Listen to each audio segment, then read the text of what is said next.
kosunga babola ezali ko défi sans zambi.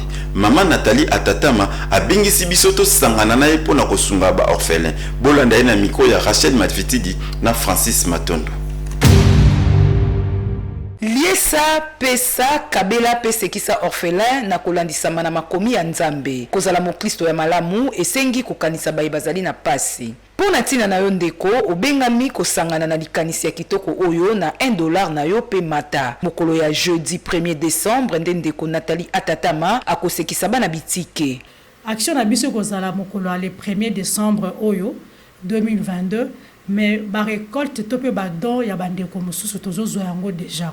Na yango to seng na bandeko nanu ba pesi biso $1 na bango te to pe plus.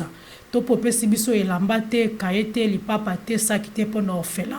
Okoki kopesa biso parce que action za ko continuer to kosukisa yango mokolo ya le 29 novembre 2022 na ba après-midi. Na tina na yango olinko tindela biso $1 na yo to pe plus. Okoki tindela yango na numéro ya téléphone na biso ezali plus 243 97 90 60 774. Alors biso to lengi na likanisi Nzambe apesaki biso to défi sans Nzambe. Siko toyebi que Nzambe alola soki o défi atikaka na nyonga moto te.